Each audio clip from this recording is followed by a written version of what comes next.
I was like, can I come and perform it? And he replied and said, we actually have a last minute slot. What do you play? My boyfriend is a DJ as well. So he went, I think he thinks you're a DJ. And I was like, right, well, I better be a DJ then. Started playing through my set to my mum and my boyfriend and they just went, no. And then my boyfriend was like, that's not how you mix. And I was like, what do you mean? We literally got to leave in like less than 2 hours. I started crying. I had a meltdown.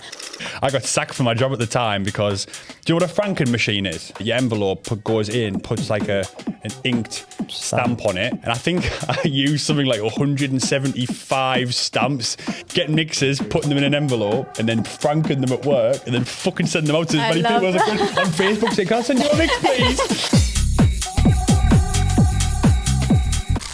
And I was like, well, I need to go on next. But he didn't hear that. He was like, you need to leave. And he said it about 3 times really aggressively in my face. So in the end, I was just like, if you don't want the next DJ on, then I'll leave. And he was like, oh my God, you're Raphi. I'm so sorry. At that point, I was like, I just want to play and leave now. You know, luckily, lockdown and that transitional period has helped me to turn my life around. Because we know, and I mentioned this a few times, that some people didn't make it through. Yeah. And they went down a dark path. Here, but last year, my mum wasn't very well. So I was struggling. Although everything was great on the outside of it, like knowing that there's issues, health within my family and stuff, that kind of makes you realise, okay, I need to take care of myself a bit more. Yeah, that was a wicked conversation with Will, that Jacky, and I'm buzzed up with the people that are subscribing. But do you know, YouTube keeps notifying me saying that 75% of people that watch the show regularly are still not subscribing. But I'm not surprised because I keep getting notifications from Spotify and Apple and all the other audio platforms to saying that we've got about 75, 80% of people aren't subscribing either. And little do people know that it's free to subscribe. Yeah, because my mum, that's what she said to me. She went, I'll subscribe. It doesn't cost me, does it? And I was like, no, you've got an account. Just click the subscribe button. And if people subscribe, it helps us get bigger guests, grow the show, and just keep bringing value to people who are listening. So if you're listening to this now and you haven't hit the subscribe button, go over and hit that button for us now, and we can do all the things that we've just said. And thank you to everybody that's subscribed so far, and let's continue. We appreciate it. Let's go. That was it. Right, perfect.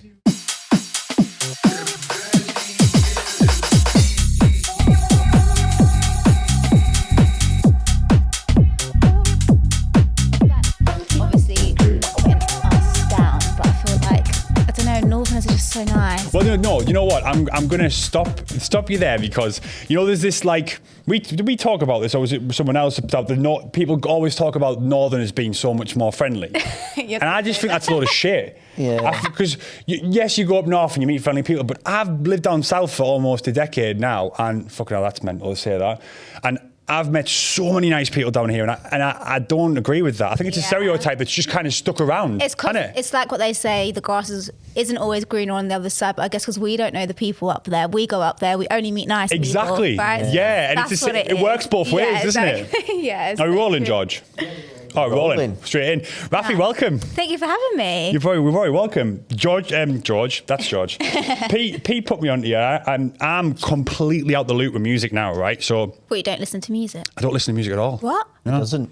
What Zero. do you mean? I kind of do. I go to YouTube and go ADHD focus music. No, that's not really listening to Let music. me just caveat this, bro. I was upstairs in the house before and you came up with a speaker going, I was doing work on my laptop, you went, bro, have you heard this? Yeah, do you know why though? And you had a boom box in your hand. Yeah, I had one of them, is it UE boom box things? And we just had Manpower on, right? And he just released this Tyneside, I can't remember what the EP's called, but it was like a night at Robert Johnson. It was a sick tune. I was like, fuck, listen to this. But I wouldn't have listened to it if Jeff wasn't on the podcast. But you did listen to it. I did listen to it, yeah. So you do listen to But I did get a bit buzzing. But what I'm saying is, you know, if I go for a run, we were talking about running before. If I go for a run, I put a podcast on. If I go to the gym, I put a podcast on. Or I listen to an audiobook. I haven't listened to, like, let's say, a mix or gone on Beatport or SoundCloud or anything. I'll probably say like 4 years. For what reason though? Maybe 3 years. 2021 when I did my last gig in London. I don't know, Raphi. It was like I maybe have an association with music and a negative part of my life which was related to that. So I was going down a bit of a dark path with the career that I had, and I was partying too much, and I've tried to decipher this with you a few times in a few conversations, and we've tried to kind of figure it out, but maybe I associate that time of my life with that music, and I maybe listen to it and it reminds me, because music reminds you of smells, it reminds you of memory, it's one of those things that's kind of visceral, and I think for some people, music can be therapy. So I think the way it is now and the way it's more spoken about in a way, like, you know, I don't know if you guys have heard, but a lot of people are starting to do more sober raves and things like that. So I think like we are coming into a time where people are starting to realise actually drugs and alcohol is a big part of music, but you don't need to have that side of it. So they are trying to show people that you can love music again without that. Definitely. I've never done drugs and I'm not a big drinker myself. So it's actually quite funny when I'm, especially backstage, when you're meeting all these DJs and you see stuff happening and they're kind of like, what? And I'm like, no, I'm okay, thanks. And they're like, what? And I'm like, no, I'm good, thanks. That reaction. Like, exactly. If you said that to me, if we were playing the same party 5 years ago and you were, and you said that you didn't do gear or whatever, I would have been like, well, she's weird. Yeah. Like that for me, but that's the same for anyone, because I would associate that with being different. Yeah. Not like it's normal to not drink and do drugs. It was like foreign to me that someone could be in a nightclub in that career and not do that. But we've talked about this before. I think it's becoming more common practice now it's cooler. Yeah. It's cooler to be sober, right? Because all the young ones coming through now, they're not going out and, I don't know, maybe they are, but when I was younger, drinking bottles of, sorry, mum, drinking bottles of Strongbow in like the park when I was 13, 14, you know, like go and get white, it was called white shite. White lightning. White shite. Yeah, big bottles, you know, it's like £2 Bertha bottles of cider. Yeah. Are kids doing that now as much as we were? I don't know, but I don't think it's as commonplace. I don't know. I agree. I don't know if social media has changed the game maybe a bit, because they kind of hide. They don't have to go out, right? Yeah. And I feel like also bars and clubs and stuff, because everything's so expensive now, they're also struggling with that side of it. So kids aren't really going out these days. Like, you know, I've got cousins and stuff, and I ask them where they're going on the weekend. They're like, I'm not. And I'm like, what do you mean? When I was younger, you had plans. Like, what are you doing? They're like, no, I'm just going to sit on TikTok and do my thing. That's It's the like, paradox. Yeah, so there is a change happening. But I do hope it changes back at some point. And we start, I'm seeing the change now, especially with shows like pop-up shows are becoming a lot more exciting for people. So I'm hoping that brings back the energy again for... What do you mean pop-up shows? Like Lab 40... is it Lab 40? I don't even know now. Lab 54, is it called? They do these little pop-up shows and they hire out like someone's uni house. Oh, I see. Yeah. Right, I know what you mean now. Yeah, cool. Those kind of things. Yeah. I'm hoping to host one myself, not with them, just like a independent thing. And we found like this dry cleaner store and we're like... Let's go to a little rave in a dry cleaner. Yeah, you know, like just these little random things that you wouldn't think music would pop up there. I saw one and they hosted it. It was just someone random on TikTok. They'd done a bagel shop. Yeah. Just different. like just random stuff, and they're serving their bagels whilst the music's playing, and it's like, sounds okay, like Shaq with the Greggs. Exactly. Shaq with Greggs. Do you know what? The funniest thing, I saw that video of Shaq, right? And it just looks the party in Greggs on its own looked mad enough, right? And then the tune drops, and Shaq jumps over with this fucking this blaster, you know, like the fire extinguisher. But the people are like, that fire's like, get in! Like, and wasn't he just chucking like sausage rolls at people? Yeah, it's so funny. But yeah, that pop-up stuff. But like, I actually saw a video. I can't remember what it was. Do you remember Dance Tripping TV years ago, right? And there was videos of like Richie Horton playing ADE in, you know, like greengrocers in the street. They have all their vegetables out, but him and Magda back to back with all the. This goes back 2009. What talking like 16 years ago, but now the power of social media and you can stream it live and all that stuff. The live things. It adds an element of excitement. It's why you pay 30, 40 quid to watch a UFC fight instead of watching it the next day. It's like if it's not live, then you're not interested. True. Yeah, so true. But anyway, sorry, we've jumped ahead a little bit. Raphi, welcome, obviously, to the show. Just to give a bit of context to people and our listeners, tell them a little bit about us, a little bit about who you are, where you're from, and what it is you do. So I'm Raphi. I'm a DJ, producer, singer, songwriter. That's a really long list to say. Kind of I've been in music a long time from a young age, but it's kind of shifted up to now.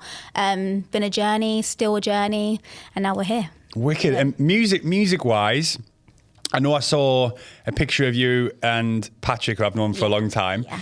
And where did the journey start for you? Because I always talk about the time when Steve Lawler kind of found one of my tracks, and then I got an EP on Viva, and that was there was Viva Warriors was kind of bubbling really strongly. What was there a point for you where it kind of tipped, and was it always dance music? Because you said singer-songwriter. Have you been involved in any other parts of the music industry, or what's your journey look like? Yeah, so I actually started off in R&B world. Okay. Then went over to pop music, and then I actually only have been in dance fully for like the last 2.5, probably 3 years now. And I started off as a songwriter. I didn't initially want to be a songwriter. I mean, I've always written songs, but I was always an artist. And then I was reaching out to independent PR companies because I didn't have a team at the time, and I was just trying to get my music out there.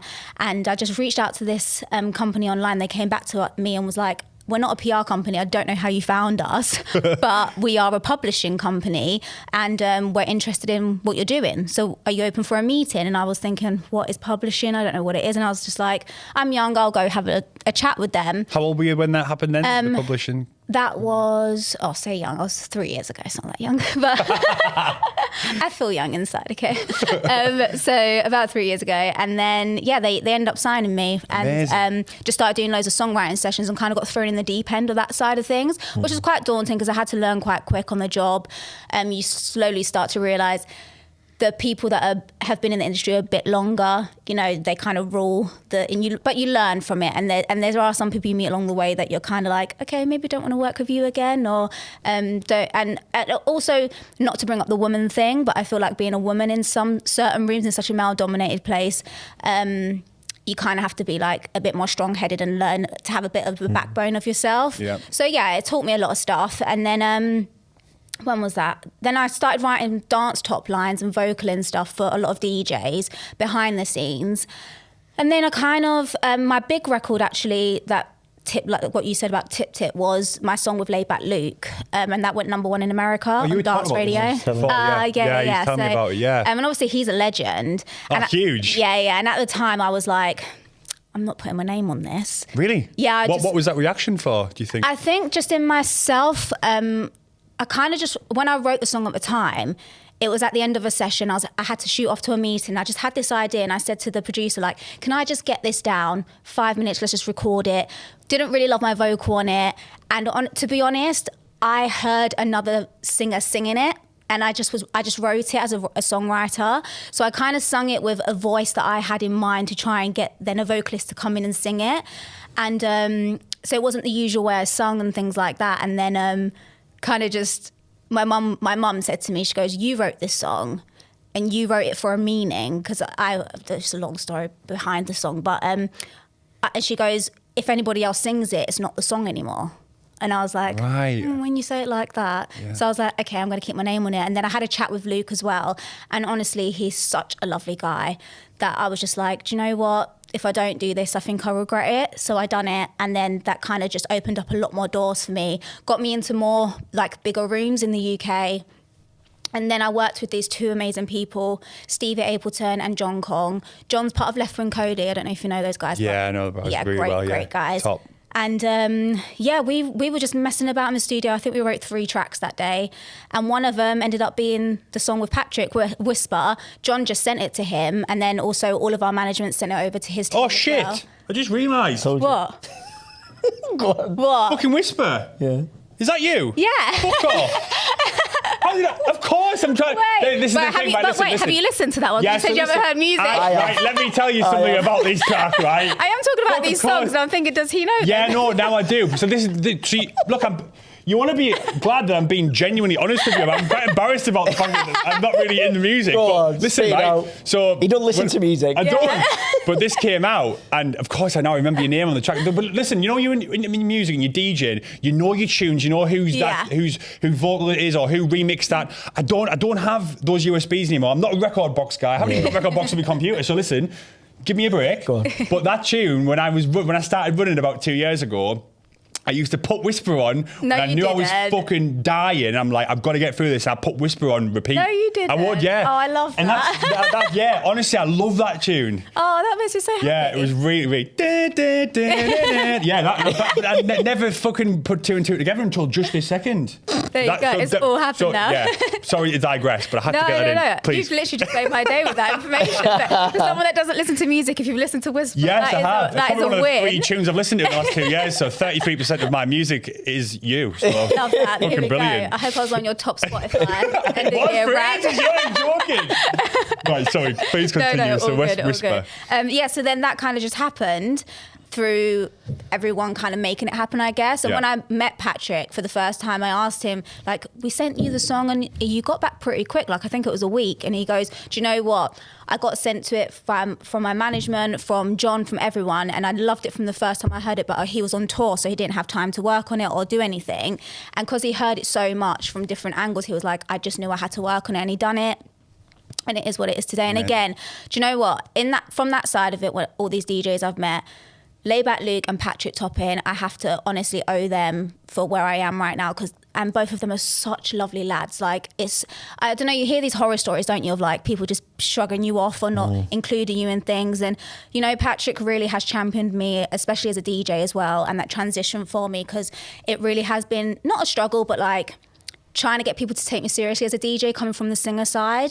Because to be honest, I wish I DJ'd a long time ago, because I've really found myself with it, and it's honestly where I feel best at home and gives me so much joy. Like I wish I'd done it when I was a lot younger. Yeah. And it's funny actually, I found a video, I think from about 7 years ago, of me in the studio, and there was just some decks there, and I was just like messing about, but I didn't know what I was doing. Yeah.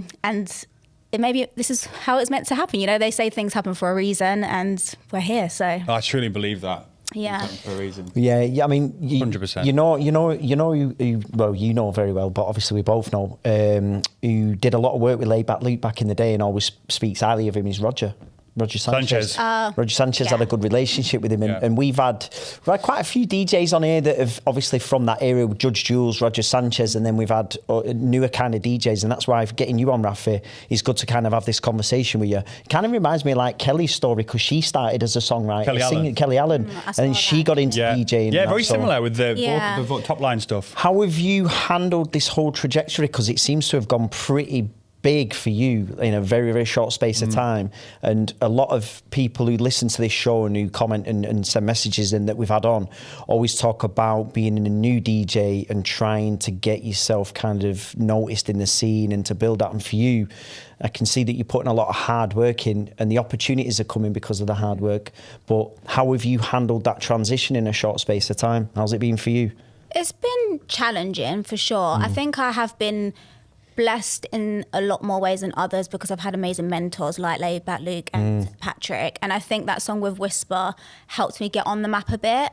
I still get it now. I got it last year. Was the first time I played Ibiza, and I won't name any names or anything like that, but I even remember walking into the booth, and the guy that booked me said I need to leave, and I was like, you need to leave? Yeah. Oh. And I was like, but I'm on notes. He was like, no one's allowed in the DJ booth. And I was like, I know this story. Okay, yeah. It's a general story. I've heard it of someone. Exactly, I get it, yeah. And I was like, well, I need to go on next. But he didn't hear that. He was like, you need to leave. And he said it about 3 times really aggressively in my face. So in the end, I was just like, if you don't want the next DJ on, then I'll leave. And he was like, oh my God, you're Raphi, I'm so sorry. And I was like, it's okay. And then he was very apologetic, but at that point I was like, I just want to play and leave now. Like, I don't want this energy. The vibe, I was like, it's not the energy, because you know, most events is all really good energy. So it's been challenging, but I think because I've always performed, for me, doing shows and stuff is where my heart is. It's not ever really been in the studio. I've enjoyed that transition. For me, it's been like the best experience. I think what I've struggled with the most is the social media side of it, because I love social media, but that comes into it a lot. And I feel like to get booked these days, they're straight away like, right, what your socials like, or what are your numbers and what's happening. And I'm kind of like, can I just send you a mix and you tell me if you like it or not, and then book me for that? Oh, no, not anymore. Yeah, that doesn't happen, does it? Exactly. So it's a lot of who you know, not what you know. Bear Chat is powered by Tenzing Natural Energy, as pure as your morning coffee, but without the jitters. Whether it's the early morning grind, the afternoon slump, or the pre-workout that you need for that session, we've got you covered. It's 100% plant energy, no added sugar, and definitely no crash. Just clean, natural energy to keep you going. And because we love you, anyone listening to this show gets 30% off. So quote BER30 to get your boost. Constant hounding. I've done a lot of DM messaging. My little tip to anybody that wants to get into it that I done that shock a lot of people is I use LinkedIn. And a lot of people don't know that. And they're like, well, what do you mean you use LinkedIn? Isn't that for businesses?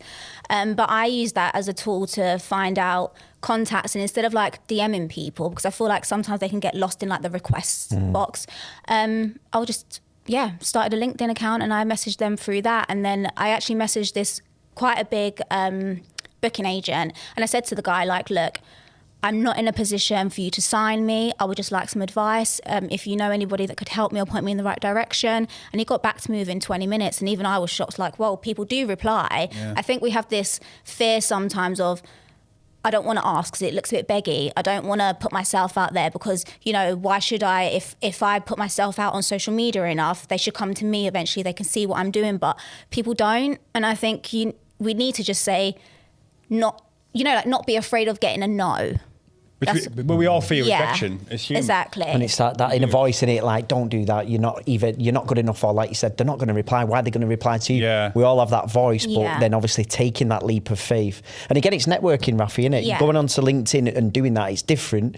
And you've gone and done it, and you've had a response back in 20 minutes. That's what I'm saying. I think there's no rule in the music industry, so you just have to try everything. If you really want it, I think you make it happen in the end. Like, the universe gravitates that energy for you, I feel. So that's kind of where I see it. Man. Yeah. Yeah, the thing you said there about DMing people and that's how it happens now. I mean, DM on Instagram, it'll go in the message request, people won't see it. The LinkedIn thing's wicked. Yeah. I think that's class for up and comings to know. When I was starting, I got sacked from my job at the time because, do you know what a Franken machine is? No. A Franken machine, so I worked at this office, it was computer based. There was a Franken machine. The Franken machine essentially it's linked directly to the Royal Mail.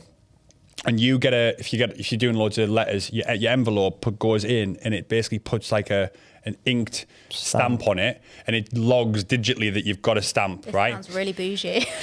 Yeah, so basically, it is. This is fucking just huge machine. It's like a printer, right? It's like a huge thing. I don't know why it was so big. It was just putting a fucking stamp on. But it went directly to the Royal Mail and it scans every time because you get charged, but you get charged less because it's a business, right? And I think I used something like 175 stamps, getting mixers, like CDs. This is like when I was 19, 20, getting mixers, putting them in an envelope, and then franking them at work, and then fucking sending them out to as many people as I could on Facebook saying, can I send you a mix, please? But the thing now is, you're right, people are trying to reach out on Instagram or whatever. LinkedIn is the last. In fact, we spoke about it for streamlining our business. We're like, well, should we use LinkedIn? You actually brought it up, and I was like, LinkedIn? Yeah. I think if people use it in the right way, we could bring that into the industry and make it a thing. Like, maybe plug LinkedIn there. Or maybe not, maybe keep it quiet because then it'll actually work. People will stop responding if it gets really big.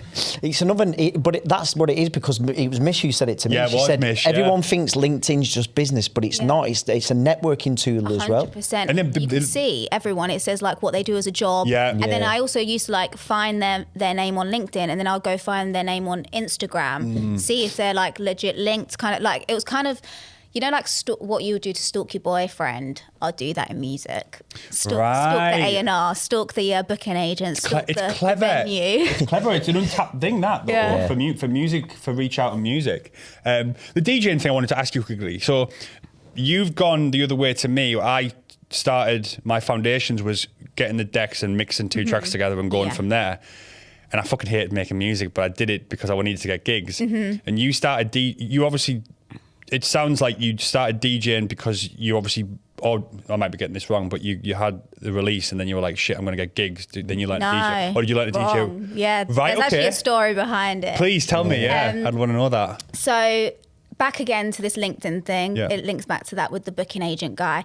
I was going on holiday for the first time to Ibiza with the girls. To me, Ibiza, you know, I make dance music. It's not a holiday. It's a networking event again. So I was like, well, I'm there. I need to meet people. I had songs out in the background of music industry, like with Danny Howard and stuff at the time. And I was like, he plays Amnesia. I could go meet him and like finally meet some people. So when I asked this guy to help me out, he put me onto this promoter. And the promoter, I reached out to him and said, hey, blah, blah, blah, gave me your name and number. I know it's probably really last minute. I'm coming out in 2 weeks' time, but I would love to perform if you can. But at this time, when I was saying perform, I meant sing. Because in my head, I was like, I'm on these dance records. Can I, and at this point, Whisper wasn't out. This was just a laid-back loot record. So I was like, can I come and perform it? Like, I was just so excited about it. And he replied and said, we actually have a last-minute slot. What do you play? And I turned to my boyfriend and I went, he says, what do I play? What does he mean? And he went, my boyfriend is a DJ as well. So he knew. Yeah, he went, I think he thinks you're a DJ. and I was like, right, well, I better be a DJ then. What time were you going away? How long did you have? 2 weeks. So I actually didn't play Ibiza then. Oh, you didn't? I was like, when I do something, I do it properly. And I was like, I'm not going to go and make like a tit on myself. I don't want to do that, especially in Ibiza, because that's such a big place to play. And it's been on my bucket list for years. I was like, no, if I do that, I'm doing it properly. So I kindly declined the guy. And I said, but please, can we keep this conversation going? Because next year I'll be ready for that. And then I did the trip with my friends, done that in Ibiza. We went out for 4 days, done my networking, saw who I had to see, but I had this whole different vision in my head now. Like, right, well, I'm a DJ now, so that's what I'm telling people, and that's how I do it. I came home, I started practicing straight away, and just watching YouTube videos, things like that. And then I got a call up from Ministry of Sound, and they were doing a release party for Tom Zanetti, and they needed someone to open. So they booked me. And at the time I was working part-time at a restaurant. So we weren't allowed our phones whilst we were working, but I kept it on the side.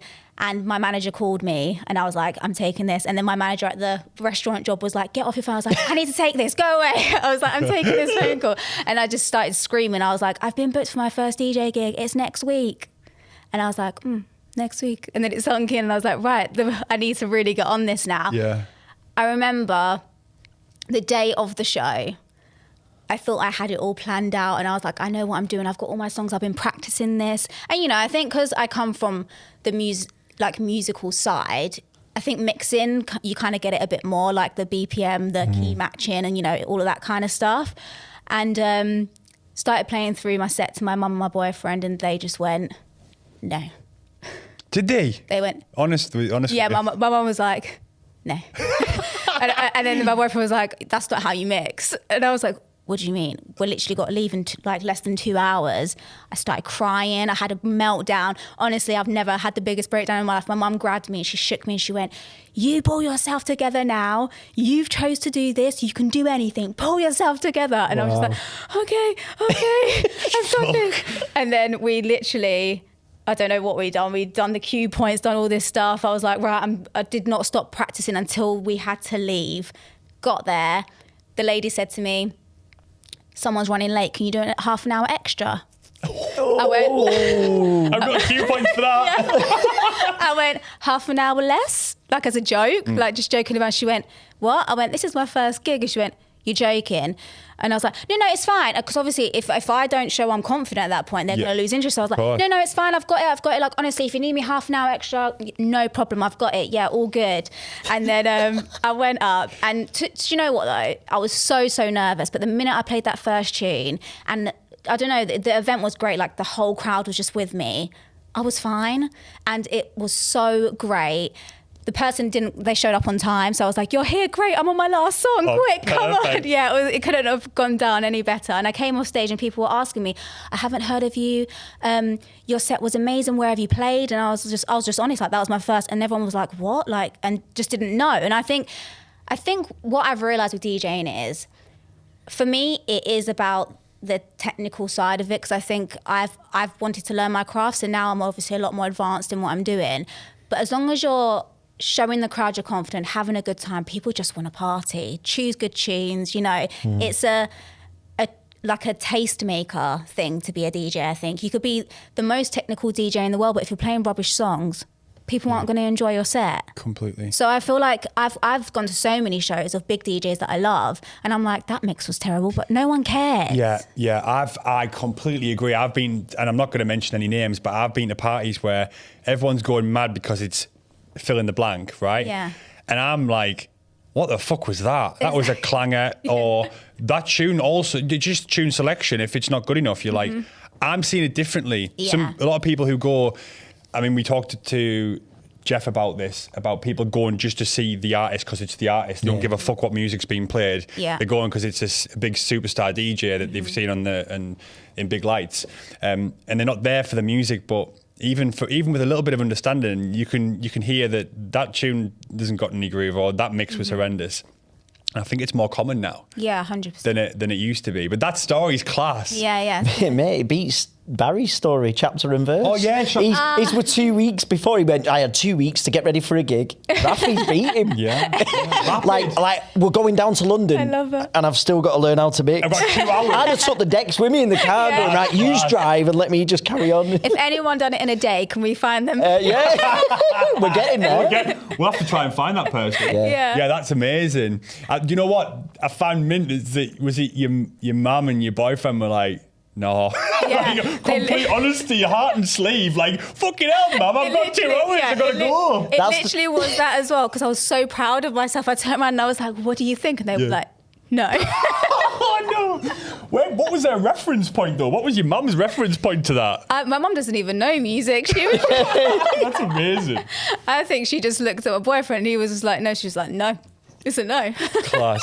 So from that point then, is DJing, the actual art form of DJing, become a bit more important to you from that point where you've got your first gig, or is it just become not transactional, but it's part of the job, if you like? No, 100%. Yeah, you love it. Yeah. Like, I look up to James Hype quite a lot. Like, people say, oh, he does too much on the decks stuff, but I'm like, you are a musical genius with the decks, and I get it as well, because I feel like, you know, when you're singing, you have your own vocals, you can do what you want. When you're DJing, I guess that is your vocal, and it's a bit more scary because you're putting your life and trust into technology, which can go wrong and has gone wrong for me quite a lot of times, and it's really daunting, like the emergency loop and things like that. So you've got to be a bit more. I've just got anxiety just thinking about that. When that flight flashes up, and you're like, it's honestly, oh, fuck. Yeah. It's the worst feeling. It's the worst feeling when you do it at Park Life.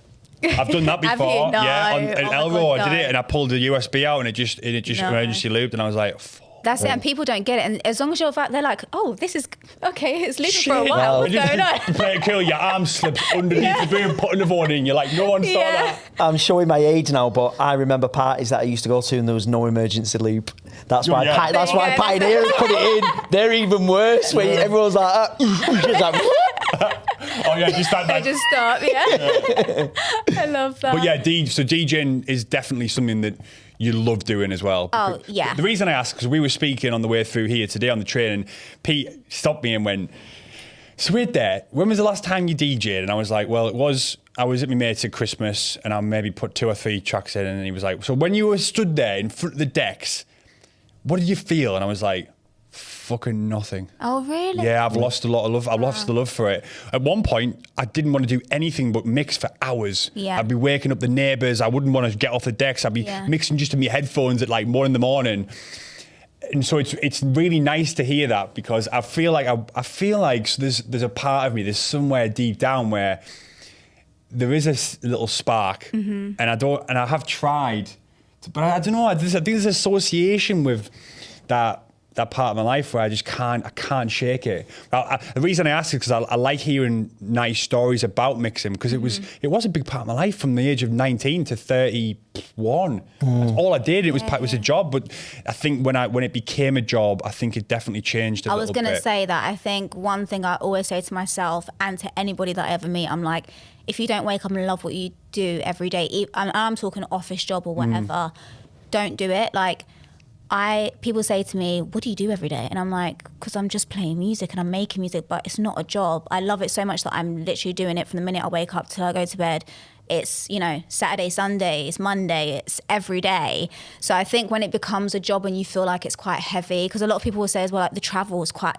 intense. Like I've had a severe flu this week. I've literally just got over it like this morning. Should put a fucking screen up here. Yeah, I know. So, a COVID screen. But, you know, and they're like, is it not getting you down? And I'm like, no, the travel side of it's the best. Like if I get 2 hours, if I don't care, because I'm so excited to go and do the performance and do the show and just meet people and play the music. So it's actually quite interesting hearing it from your side, because I kind of want to bring that love back. Yeah, no, I would. That's why I'm asking you, because I like hearing those things in person. The travel thing is interesting, because when I started touring, when I first got a manager, it was the manager I always wanted, and he was talking to me about playing. It was a crazy amount of travel, but if it was one of the other artists on the roster who were very established, and I won't mention their names, he'd said outright they wouldn't do it, because they're not going to go from London to Amsterdam just to get to Germany to do this. And I was like, I'll do fucking anything. Exactly. Get me on that plane so I can get in that club and play to the. Like, I would do any flight. So I was exactly the same. Yeah. I don't know when it changed, but you do. When you're doing something you love doing, doesn't matter what it is, like you say, office job, DJing, if you're a runner, whatever it is, as long as you get up every day and it doesn't feel like, and you love what you're doing, it won't ever feel like work. Yeah, exactly. I mean, don't get me wrong. There will be a point where you burn out, and there's only so much you can do, like so many shows and so much traveling without sleep. And where you were saying about listening to podcasts, got into that quite a bit now on the way to shows. Instead of listening to music, we listen to podcasts just to give your ears a little bit of a break. Yeah. And we listen to a lot of like sleep podcasts and like how to manage your health a bit more and things like that. And that is one thing I do. I remember seeing the quote, and it was like, you know, if you don't sleep enough, it can give you an early death. And I'm thinking, yeah, I had 4 hours last night, and I'm thinking if I keep this up, and I'm only at the beginning of my career, then, you know, so those things do play in your mind, but then I kind of just go, oh, whatever, I love what I'm doing, I'm going to carry on, and I'm not going to slow down because I'm at the beginning of it, you know, and 100%. I don't want to slow down, and it's fresh and it's exciting. And I really, like I said, I wish I'd done this, you know, 10 years ago. And it's so nice when you see the young people coming up and stuff, but I'm like, oh, I should have done this, you know, like. Well, hindsight's 2020, mate. Do you know what I mean? Yeah. But the travel thing was always harder for me. But what you said at the start about you're not dabbling with, you know, you have a couple of drinks, but you've never done drugs and stuff. Yeah.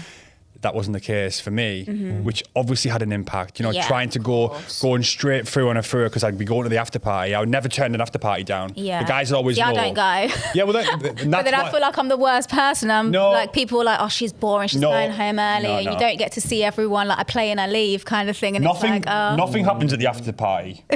Nothing. Yeah. What I'm saying is, some stories. and I've got more stories, but I can't remember at least 70% of them. But what I'm saying is, as an artist, when you're doing that and it's your career, you're not there. A lot of those people are going to that party to maybe see you play, and they're going to the afters, but they've saved their money up, or that's their one big night out a month. Yeah. You've potentially got another show the day after, or maybe 2 days after. Yeah. You're not there for the same reason as them. And I thought I was still that punter when I was doing it professionally. Right. So when you get into that cycle and everyone knows you as the party boy, it's Jacky's coming, we're obviously going to go afters, and then afters, and he's going to go straight to the airport or miss his flight or whatever. That became kind of became an identity for me. So obviously going to the airport with no sleep, with a skin full, it's intense, you know. Yeah. So that's probably why it was difficult. You saw me. I've come to DJ for you when you were running your parties. Like Pete used to have a call centre in Manchester with 400 or 500 staff, and he'd do these amazing work parties in Victoria Warehouse. Wow. And he hired the same place that Defected do their festival International Festival in Tisno, right? And he used to do it for his work, his employees. And I'd show up to you. You saw me, man. Well, you played. We hired out Gotwood Festival. Remember? Yeah, you did. You played Gotwood. Was that that wasn't the first time, but you played there, and I was talking to you with Pi up in the barn, and you was like, "Yeah, I'm going to such and such a gig, not Lincolnshire or somewhere like that." Afterwards, you ended up playing somewhere and not been sleep the same night. Same night. Then I come back to you. Yeah, and then he came back, and then I went to Ibiza the day. Then went to Ibiza. Yeah, that's energy. But it wasn't, because it was just I was running on fumes. Yeah. So I think there's an attachment to how I felt intrinsically. I was, you know, you have the anxiety and the guilt and all that stuff that comes with it. So Anyway, I don't want to be a downer on this whole episode. No. But it's nice to see the sides as well. Yeah, exactly. Yeah. Because you're doing it a completely different way. Now, what I'm seeing and what I'm observing is a lot of these newer artists like yourself are coming through and doing it the same way. Yeah. And that's more commonplace, and I love that. Yeah, Because it that sort of lifestyle had a detrimental effect on me, and luckily, lockdown and that transitional period has helped me to turn. I mean, to be not too deep or too harsh, but turn my life around in a really positive way. Start to look after my health. Doing other businesses, and I've managed to turn it around because we know, and I mentioned this a few times, and I don't mind mentioning it again on these shows, but some people didn't make it through and they went down a dark path. So it's great to see someone like yourself coming through and doing it the right way and promoting that. Yeah, 100%. And it's like what you said, it is almost the opposite now, where when I'm at shows, if someone is doing a bit too much and everyone kind of looks at each other like, are they okay? Like, do we need to say so? And it's just like, I think as much as we say it's not a job, it still is a job. We're there to make sure everyone else is having the party. I think that's the difference. But yeah, I think we will bring that love back for you eventually. Yeah, well, slowly. We'll see. Yeah. Well, we had Tom Starr and Mark Maitland in from. They came over from Star Player Boys, and they were like, we're going to get you over to the studio. We're going to get you in the room with a few vocalists and a few drummers. That's what you need, just the music side. Be around, because I do think, and I didn't get a chance to go last year, unfortunately, but I am going to go this year. We're going to go this year. We'll jump on the decks and do a bear chat back to back. Oh, that would be so good. We've never mixed together. It's right, you only need a week. I know, he's actually really good. He's a good mixer. Oh, there you go. I'm all right. You're not bad. But I think being around that environment, maybe in it, like, for example, if I went into it now, I'd be doing it through a different lens, and I would be doing it how you're doing it, right? And I'd be making sure that I got to bed, and I'd be making sure I got the first flight home so I could spend time with my wife and then walk the dog and not lose all those days. So yeah, maybe there's a little fire there. Maybe it'll come back. I don't know. Well, it's encouraging and inspiring to see as well, Raphi, because like even the time where we're from, Jacky, think about it. Yeah, back in the day, there wasn't many female Keep DJ saying artists. back in the day. Because I'm old. I'm like, how old are you? I'm like, what's He's 9 years older than me. Wait, how old are you? Bro, I remember it. 45. No, you're not. Yeah, I'm 45. You look amazing. Yeah. I need the Thanks. secret of the skin. It's even with the bald head. It's deceiving, Raphi. That's why I've got this hat on. It's right, you got the hair here. But I remember once upon a time, you said to me, I was like, Roger Sanchez. You went, Roger Sanchez? I kind of know who he is. Who is he? And I was like, bro, you don't know who Roger Sanchez is? And then you made a tune with him. Yeah. Well, that's cool. Back in the day, there wasn't as many female artists and DJs that were coming through, whereas nowadays it's becoming more and more and more. But also now this wave of DJs and artists taking a lot of self-care and self-love, looking after themselves, like you were saying.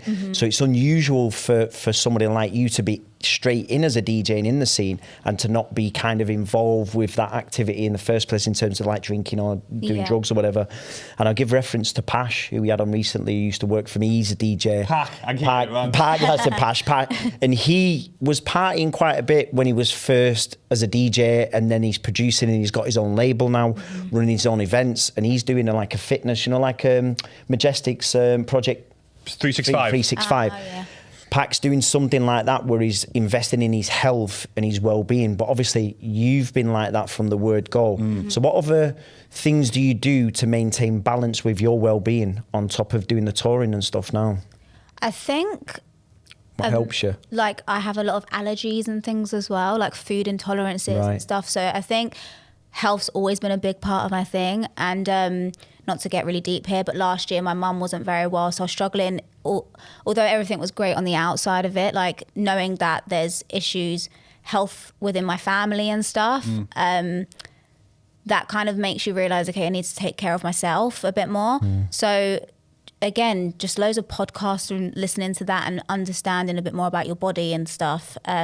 So I'm not the biggest gym goer. I don't really like the gym, but I try to push myself as much as possible. So I have started going to the gym a bit more. I haven't been this week, but you got to give and take and give.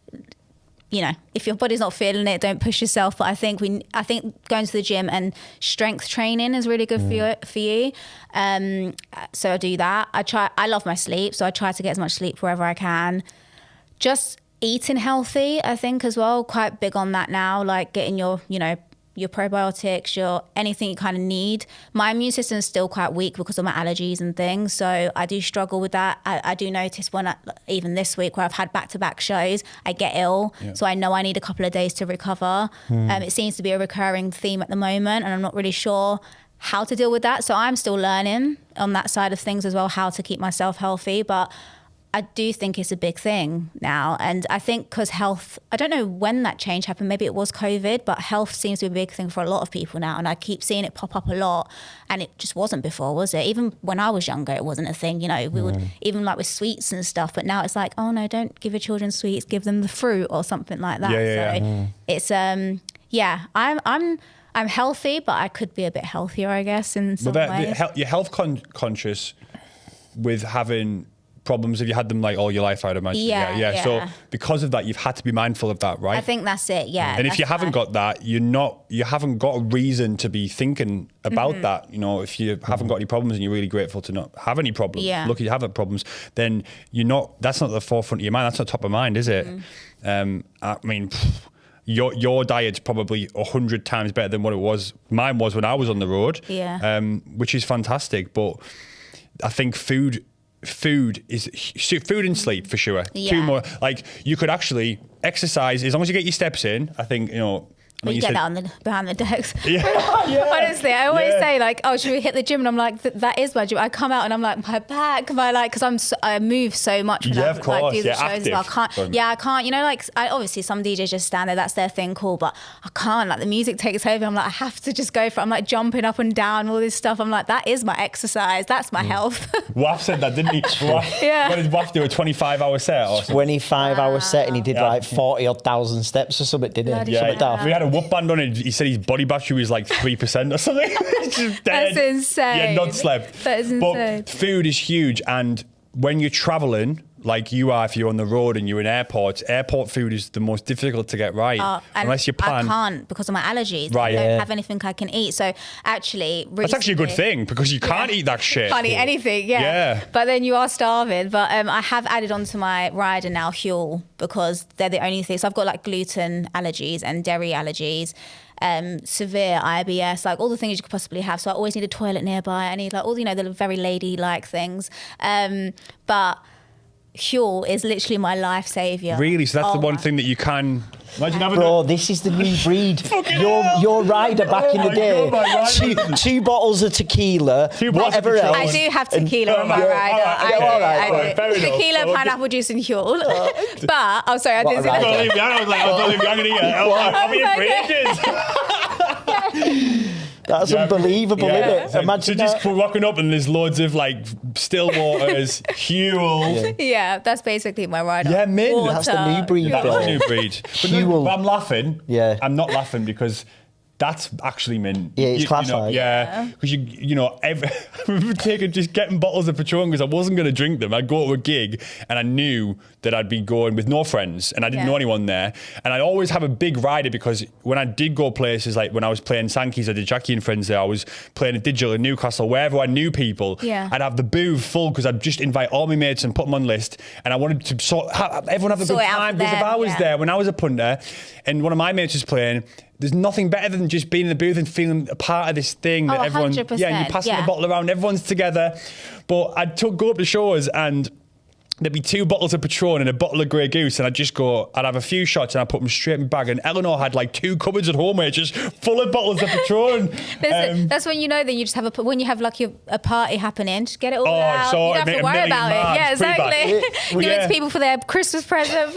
I did actually throw a few bottles of Patron Silver for presents. Might give you one actually. But yeah, that new rider, that new breed is it's interesting. Backstage at Raphi, she's like, strawberries and cream, strawberries and cream shots. It get a Huel down, If I come to see you play, that's what I'll be having. We're going to be drinking. We'll be having shots of Huel. Forget Stephen Bartlett, innit? You're not sponsoring Darius here, or you're sponsoring Raphi live Huel. Yes. Brilliant, I love it. No, that's mint. Yeah. What's your schedule like then? Are you at the moment? Are you touring quite a bit? Are you being selective about your shows? How does your like touring life look? I think because it's the start of the year, it's been a bit quiet. I mean, this weekend I had 2 shows and that's it.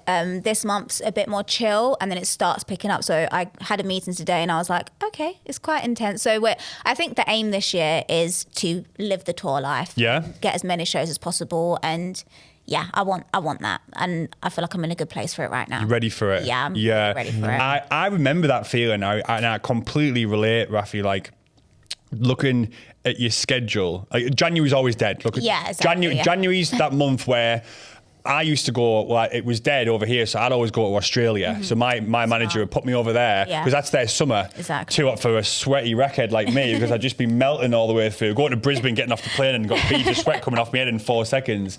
It was fantastic. But if you're going to go and tour anywhere, January, Australia, that side of the world's perfect. But it doesn't really ramp up till March, April. Then you see like your shows for the summer and you're like, this is exciting and I don't know what the fuck's going to happen, but this is going to be awesome. But that feeling, I'm getting nostalgic about it now. It's nice. Yeah, it's true. You look at your calendar and you're like, literally what you just said, don't know where those places are. Yeah. Never heard of them, but let's go. Like, I'm good for it, yeah. Yeah, you're looking forward to it. Yeah, I really am. Like I said before, I do love the travel side of it. For me, it's like, I get to do what I love and see the world at the same time. Completely. And it's also funny though, because then people think that you're on holiday all the time. And it's like... It's a holiday. It's not, yeah, sometimes you just see the airport. And I'm like, but that's enough for me. I'm like, I've gone to that country. I've seen like, where the venue I've been at. So, when the sun's out, obviously sometimes you play outside. So you get to see a bit of an outside view. And I'm like, I'm happy. I've been to that place. I can tick it off and...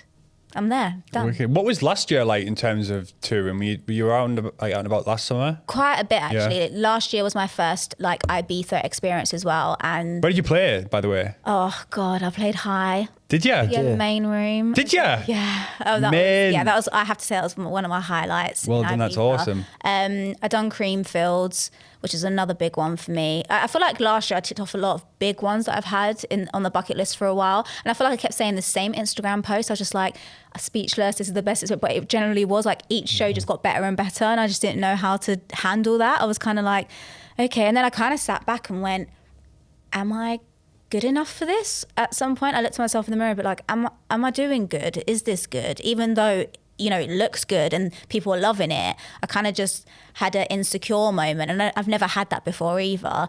And I don't know if it's because there are so many people DJing now, so I start watching other people, and I've never done that, and I don't know why I got myself into that point, but I do that quite a bit now, and I kind of wish I didn't, and I sometimes go, I could be doing more, or should I be doing more? And it's like, no, I can have a day off as well, and it's actually okay because I have a show coming up, and don't have to be on 24/7. But I think that's something I need to learn to deal with. That sounds like, is it like imposter syndrome? Where but I never had it. Like, I've not in a big-headed way, but I've always been such a confident child. Yeah. Like I say, I've always loved being on stage, and if anyone says get up and perform, I've always done it and things like that. But I think because I want it so much, and maybe I'm a bit older now, and I'm like, I just want to be doing this live 24/7.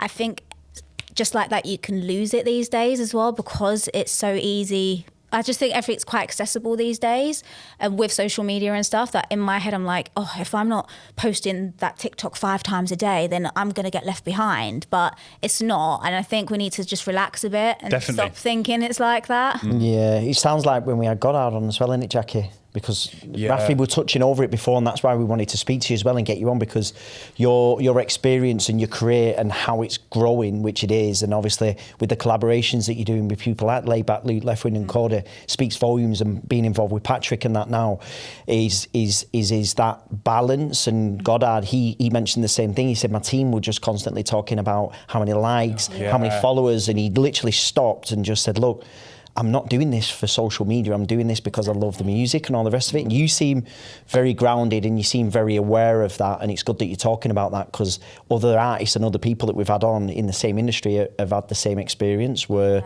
you have to just find the balance with it all and just stay true to what it is that you enjoy doing. I kind of just post now and then try and be like, I'm not going to look at it. I do, but I'm just like, it mentally, I'm like, I'm not going to care, because it's also, they say algorithm. So if you post at 12 o'clock in the day and then your algorithm is good at 7 and you didn't post at 7 o'clock and it didn't reach that just for that day, you end up getting like 100 and something likes when you're used to getting 1,000 or whatever, and then people just look at you like, oh, that was a shit post. And it's like, well, no, it's just because the algorithm didn't decide on that day that I was is gonna push it to my following. Like, I'm gonna give you some feedback as somebody who's seen one of the reels that you posted, I think either yesterday, today, or whatever, about the tour, the gigs that you done this week in the UK. Oh, that was today. Today, so Mint, and then you went down south somewhere. Did you? Bristol for the first Bristol. Show, yeah. Carry on doing content like that. It was sick. Oh, thank you. Really good. My dad actually called me up and said, take that down. Really?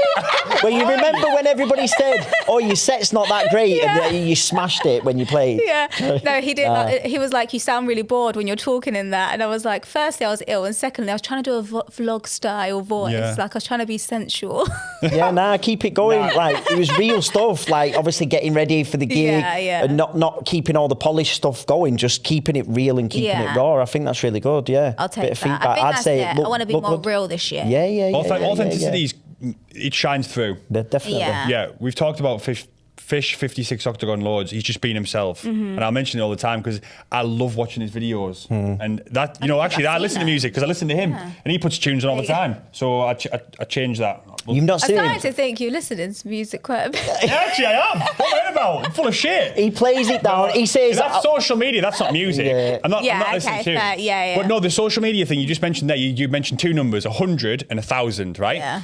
And Ed Davis put it really eloquently the other day when we spoke to him about he did actually. If you had 100 people in a room all listening to what you were saying, you'd be fucking over the moon. Oh, yeah. And like if you had even 50 people in a room and that you were saying something and everyone was looking at you, 50 people, there was actually a picture of one person and 20 people and 50 people and 100 people, and people think these numbers are shit because some people are getting 20,000 likes on a post, and that's insane. And because we become attached to these numbers and like the algorithm and post at 7, not at 10, or what all this shit, we lose sight of what we're doing. Like even if your video gets 200 views, that's 200 people have seen your video, isn't it? And even it's perspective. Even if only one of those people follow you and actually become a fan, that is still one person that's now supporting something. So that's actually really good. But so that's one side of the coin. But I also agree with not agree with it, but I understand what you were saying at the start of this conversation, where you mentioned about people want to know your numbers. Oh. So I'm so over it. But they do. How many followers has she got? How many followers has he got? They will look at numbers. In fact, I know for a fact I've spoke to an agent last year, and I will definitely not mention his name, but he said in the industry, agents will look at what following they've got before they even look at the music. It's so wrong though, because and that's the thing. For me, it's like I've just started my own label as well, and what's it called? It's called Running Heads. Wicked. House music's just been released on it? Yes, it has. Yeah. Thanks for doing your research. Thank you. For me, I'm looking to sign other artists now and, DJ producers and stuff to help their music, because I know how hard it is, because labels don't want to sign people for numbers. And I'm not looking at numbers. I'm literally like, just send your music to me. Do I like the song? Yep. Great. I will sign it, because I think that's what we need more of. You look back in the day and people were like, oh my God, but Beyonce's Beyonce, or all this stuff. And it's like, yeah, but Beyonce and Jay-Z weren't Beyonce and Jay-Z before they were, do you know what I mean? Like they had to have development and build and growth. Yeah. How do people expect us to have growth if no one believes and gives us a chance? That's I just feel like if you're looking at, let me look at their following though. But and I've also seen it as well. People might have a massive following on TikTok. It's not transparent over onto Spotify or to, all these other platforms, but they can still sell out these venues. Yeah, they put bums on seats. They get so tickets, you're like, tickets. Well, which one do you want? Do you want them to have the following, or do you want them? And it doesn't mean, because not everyone is into social media. Some people do actually just like the rave. Like some people in that world, it's just, they're different worlds. And I just think if we're only looking at numbers, it's never gonna end well, I think. No. I'm not a numbers person. No, maths was never my thing. Well, wraps us up a little bit onto the feature. Have you got the book? The book? Yeah, no. So we do... Second time. So we do a feature at the end of the show where the previous guest leaves the next guest. This is a class book based on what we were just talking about. Is it? What is it? Okay, so the previous guest leaves a book for the next guest, not knowing who it is, but we couldn't find the book that the previous guest left, did we? We got. We're being truthful. Yeah, all right. Yeah, we have to be now. We're being authentic. I think it's good to be authentic. We can't lie. Nah. It's not like, I can't lie to her. But yeah, we couldn't get the book for the previous guest, which was Charlie Allen from Friday Night Lights. But we got this book. Actually, did you choose it? You chose it, didn't you? No, because it's coming from Charlie. We haven't got a fucking clue what we're doing, basically. Okay. Right? Charlie's a runner. Charlie's a runner who you just seen as we were leaving. Okay. Friday Night Lights, and we knew that he'd recommend this book because he's a runner. Born to Run. Born to Run. Do you know what's By quite Christopher funny? McDougall. I know my label has nothing to do with running, but it's called Running Heads as well. So I feel like this is the universe telling us that maybe I need to start running. Maybe you need to start running, Raphi. Yeah. So the blurb on this, I'm not going to read the whole thing, but this is a Bible for the barefoot running community. Oh, you got to start running barefoot. Fuck that. Okay, but anyway, there's a book. That's get the steps in. Thank you. But before we wrap up, Raphi, firstly, thanks for coming on. I really appreciate you coming down. Thank you. Is there anything you want to plug? Anything you want to mention before we wrap up? Just, I guess, the label, really. Yeah, talk about it. Let's go. If anyone has any music that they want to submit, head over to my Instagram, go give it some support, any love, anything shown would be amazing. What's your Instagram handle? It's Running Heads Records, or obviously Raphi Music, so you can get me on either of them. Wicked. All right, thanks, Raphi. Thanks everyone. Yeah, really, really good. Thanks. Okay.